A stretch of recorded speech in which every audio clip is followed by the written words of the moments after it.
Hey guys, welcome back to another episode of Final Fantasy VI with me, Retro Cactar. So in our last episode, we finally put the smackdown on Kefka and saved the world, and we are now officially moving into the post-game. So you can see here we start out with Setzer flying his airship on the deck, and if I go down here, we have all our party members. They're still decked out in what they had before we fought the final battle. So Setzer still got his Master Scroll fixed dice set up here. Before we jump right into the episode, I just want to talk a little bit about what we're going to be doing, what you can expect to see. So now that we're in the post game, there are two tasks left to do. There's the Dragon's Den, which is like a super colossal dungeon. It makes Kefka's Tower look like a Sunday nap. And then there's also an additional place that you can visit after completing the Dragon's Den, which is the Soul Shrine. So I plan to go over both of those. Before we do that, though, I did want to show you one thing in Kefka's Tower. A couple things, actually. So let's go fly the airship, and we will land back on Kefka's Tower here. Maybe if I can manage to do that. We're going to go back in. All right, so let me think here. I kind of want to go with the same setup that I had for my teams before. I think it was, I forget who the last member of this team was. Kind of try to set them up. There's Celeste, and I think it was this team, and Terra, Mog was in there. Strajo, is that the setup I had before? I think it is. Anyway, it's close enough to do what I wanted to do before. Yeah, so all my party members should still be equipped with what they had, but there's a couple tasks that I wanted to go through here in the tower. Oh, and the other thing I should explain is we are taken back to a point in time where Kefka has not yet been defeated, so you can actually go back and fight the final battle again. But all the other bosses that we fought previously, including the Warring Triad, they are no longer in the picture. So thankfully, you do not have to go through all those extra bosses if you want to fight Kefka again. You can just basically go straight to fighting Kefka if you want to. And there's a reason we might want to. But the reason I came back here is I want to show you guys how to get that Thunder Shield from that Mud Sud enemy. I mentioned that you can find him in Kefka's Tower, but there's only one place in the tower that he shows up. Probably what I'm going to do is I'm probably going to pause the recording here and skip ahead to the part where you can encounter Mud Sud, and I will see you guys there. Okay, so we're here with the team that has Locke in it, and you'll see that I equipped him with 2 Thieves Bracers to raise the success rate of steal, because we want to steal that Thunder Shield. So to find Mud Sud, you come down here. I'll have to deal with these guys first.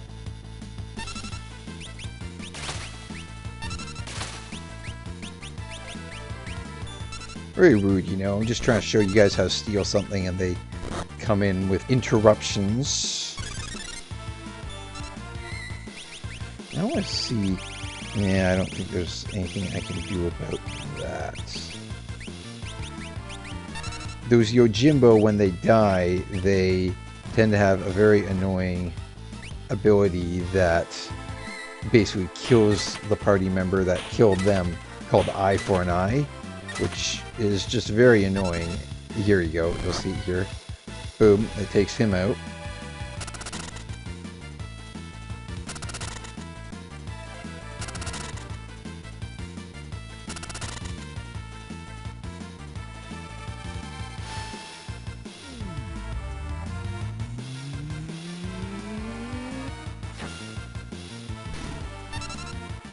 There we go.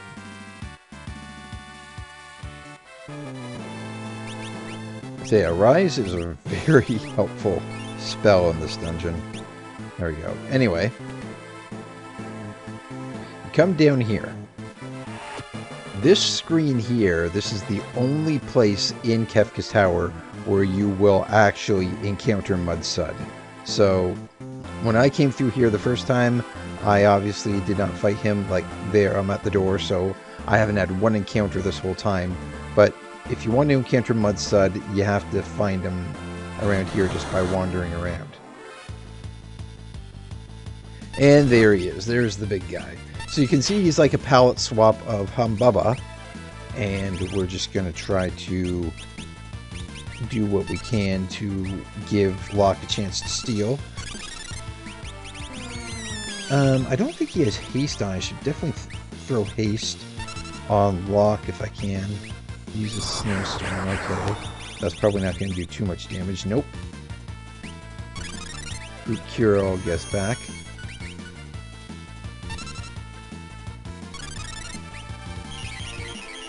Can I put him to sleep? I don't even know. There we go. Stole Thunder Shield, so it doesn't matter anyway. I think this thing's level is like 57 or something like that, so as you can tell, it might be a little hard to steal the Thunder Shield depending on your level, but with the Thieves Bracer, I actually don't know if the Thieves Bracer like stacks, so I mean, I've put on 2. I should look to see if that actually makes a difference or not. I'm not too sure, but that's what I've done in the past when I was trying to steal the Thunder Shield.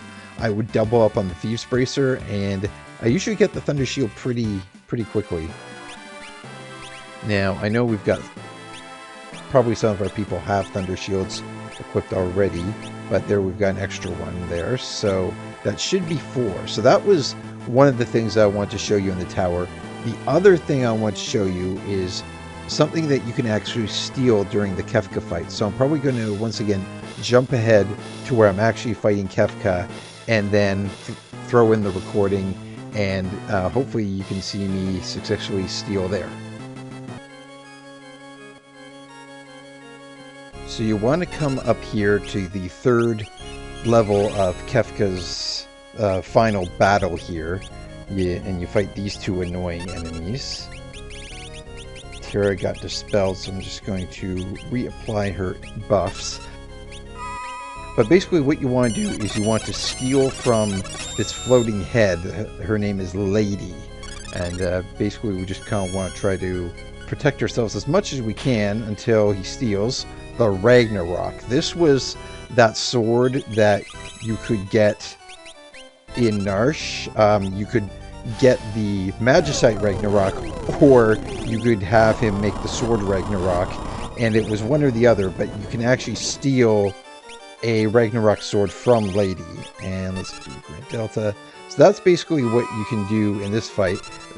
This guy also has a common ultimate weapon, so that's something else that you can steal. I think the Ragnarok is a better sword, but anyway. Oh, Tornado, that's gonna hurt.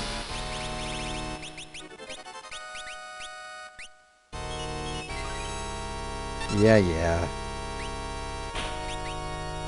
There, stole ultimate weapon.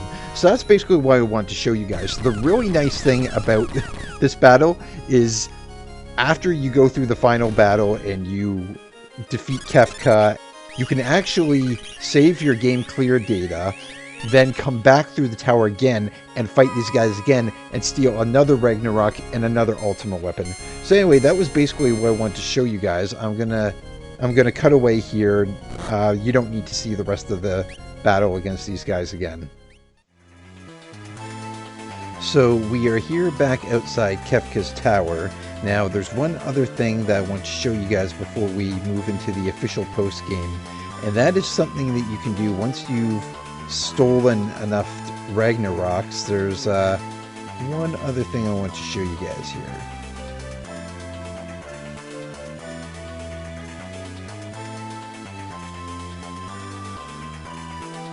You can take your Ragnarok swords and bring them to the Colosseum here.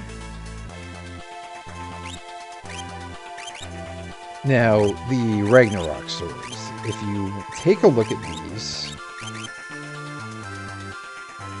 So it's a sword that may cast Flare upon striking an enemy. So it's got some pretty nice stats here. Attack is pretty high. It gives a +3 to evasion, magic evasion, strength +7, magic 7. So it's a really nice sword. However, there is something that you can get by betting it. And to bet the Colosseum, what I've done is I've set up Mog with the Snow Scarf, the Paladin Shield, and you want to make sure that he has... I need to set this up here, I forgot.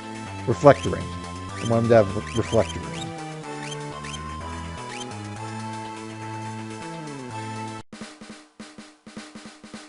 Fight the Colosseum with pleasure. We are going to bet that Ragnarok, and we fight Daedalus. Or Daedalus, however you say it. Anyway, Mog is going to go toe-to-toe with this guy. And Flare, I don't think so. It just bounces back on him. So is Mog going to jump, or is he going to dance? Either way, we're pretty set. Okay, he jumped. That's good. Decent damage there. Flare, once again, that seems to be his favorite move, but with the Reflect Ring, we don't have to worry about it. Because he can't cause a lot of damage with Flare, so you want to avoid getting hit with the Flare spell. What's he going to do? And see, he's run at MP already. Okay, Mog stumbled, that's alright. Yeah, so already he has run out of MP. Flare Star, again, he can't do it. Oh, we're using Water Rondo, or Water Harmony, whatever it's called. Okay, that confused him.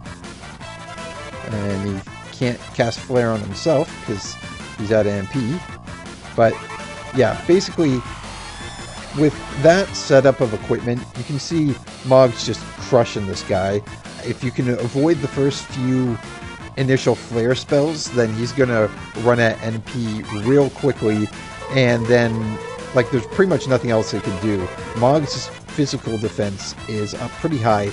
I think this guy can use Blaster, so that is, I guess, a danger move still, but with his evasion, yeah. And you get the Lightbringer. So we're gonna take a look at this thing.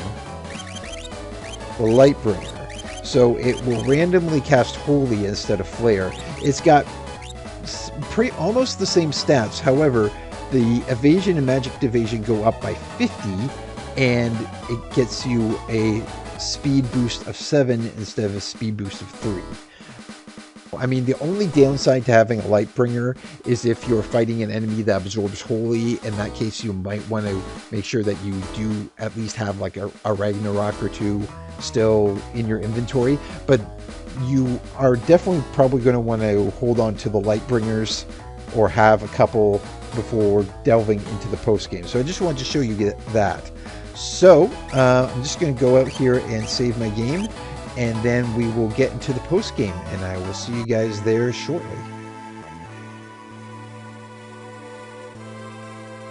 So I've taken some time to prepare my party for going through the Dragon's Den. You'll see here I have 99 high potions, 99 ethers, and tents, which I bought using Edgar's discount at Figaro Castle. Another thing that I did is I spent a lot of time learning new spells for my team. Particularly, everyone now knows the quick spell. One important thing you should know about the Dragon's Den, if you're planning to go through it, is you do not earn any magic AP points from the battles. So the spells that you know going into the Dragon's Den are all you get. So that's why I made sure that everyone knows quick, along with some of the other essentials like Flare, Ultima, Curaga, Arise. The same spells that I basically wanted to get through Kefka's Tower. Quick is essential against a few of the bosses in the Dragon's Den, but we will talk more about that when it becomes a bit more relevant. What else? I also got more throwing ammunition for Shadow, and And oh, also one other thing you'll see here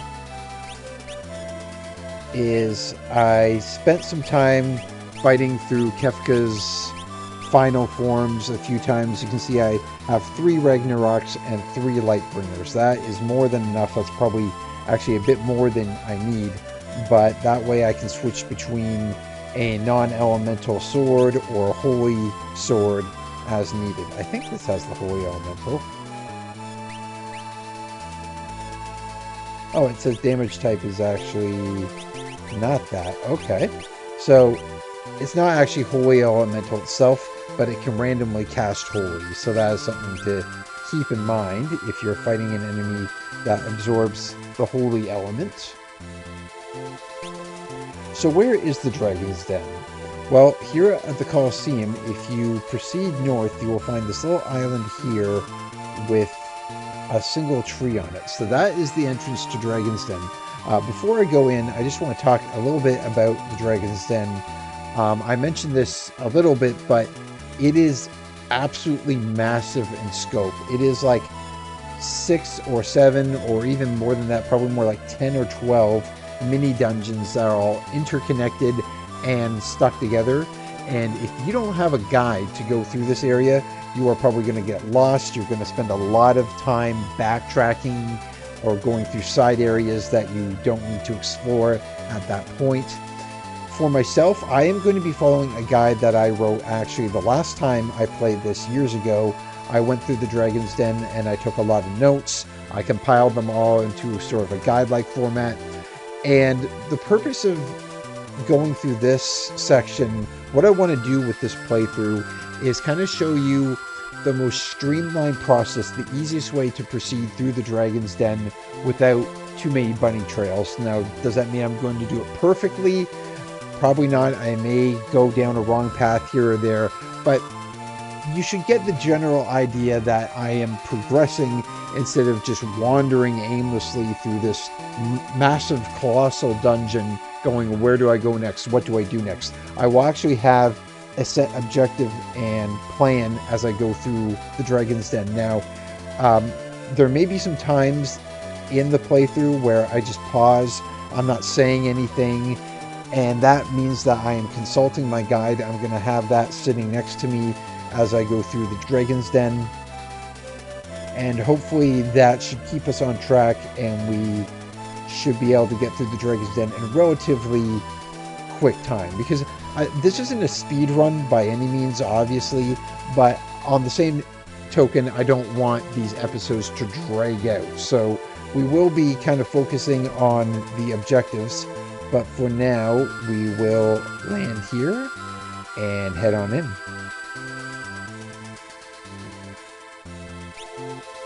And I'm going to set up my teams as they were before.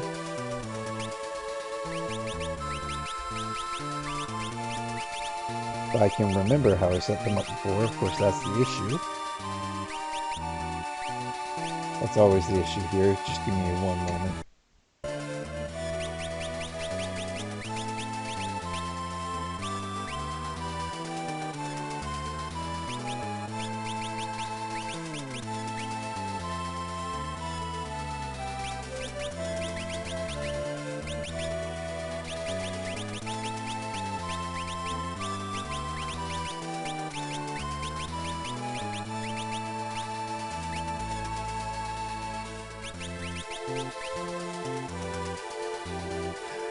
Alright, so this is the setup that I want to have going into the Dragon's Den here. So we're going to jump back in here. And you can see here we have 2 entrances to go into. So I'm just going to quickly start by setting up my team here. And this is something interesting that I discovered.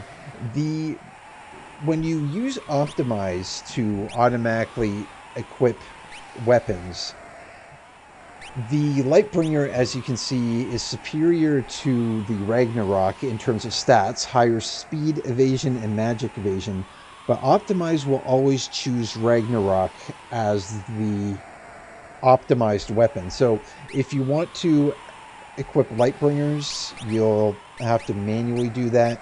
You make sure she has the Minerva Bustier Here, Magus Rod or Healing Rod. I might do Healing Rod for him. And he's going to have the fixed ice, obviously, because we want to get relics. Oh, and Espers. Yeah, the thing with Espers here is we are not going to be able to learn spells, but something I did mention, I think, many episodes ago, is if you equip an Esper and you level up while you have the Esper equipped, you can gain stats. Like Leviathan will give you a +2 to stamina if you have it equipped when you level up. So I'm going to kind of be setting up my team according to those parameters rather than looking at the spells that they can learn, because like I mentioned, we're not going to learn any new spells here. You know what? He could actually work on stamina. Not a bad thing. And for relics, we are going to set up Locke as we normally would. She can have a gold hairpin. And let's give her a ribbon. I think at least one person on every team should have a ribbon. He is going to get the Celestriad. And we can just give him an earring. And obviously the Master Scroll for him. And we'll give him a Hero's Ring. So that's a good set for my initial team. So if we come in the left entrance here, you'll see these shiny spots. And this way is blocked by the Seal of Ice. So there are these seals that prevent you from going through certain areas of the dungeon. Oh, we get into our first battle here against Zurvan.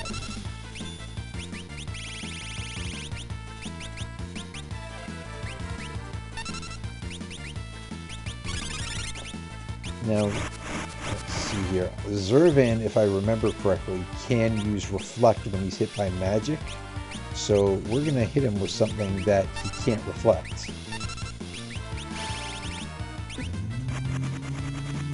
All the game, Meteor has been used against my team, and now finally, yeah, there's Reflect. And now finally we can use it against the enemies. Ooh, nice hit there. 2 quad 9 attacks. Woo. Yeah, so at this point, Reflect is not really scary. There are several spells that can get around it. Anyway, go through this area. Seal of Ice still is blocking that path. Great Behemoth. I'm going to try putting him to sleep, see if that keeps him in pain. That worked. Do you have a weakness, sir? I would like to know. What are you weak against? 58. Doesn't have a specific weakness. That's fine. We can just hit him with Flare. Flare spells will do it. And I think Slot counts as a magical attack. I'm not sure, actually. I guess we can find out. Boom.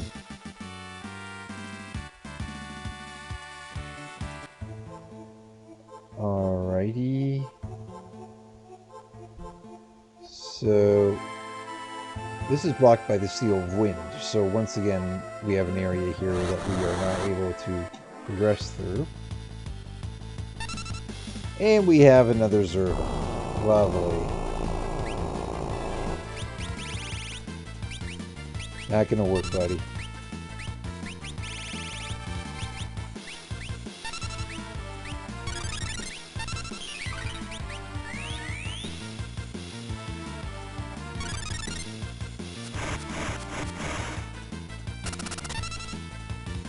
Actually, a better strategy will probably be to have Celeste use Valor on her first turn, because I think she knows... Does she know Valor? Yeah, she does.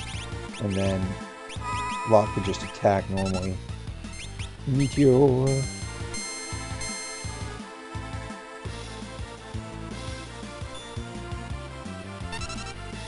Nope.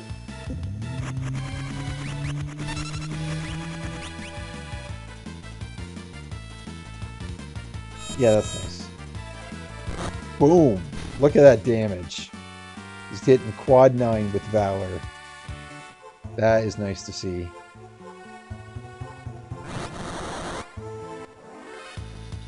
Great Dragon. Okay.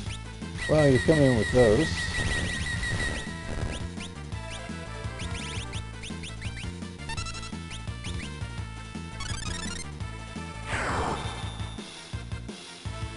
Okay.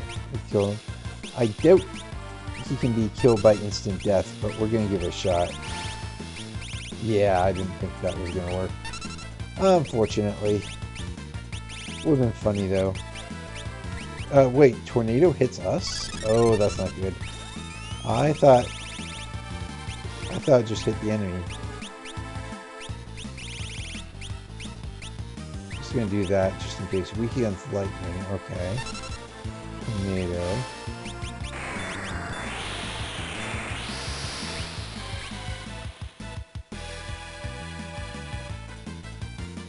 Well, that doesn't seem very useful, does it? Well, we'll just smack this guy with Thundaga spells. Boom.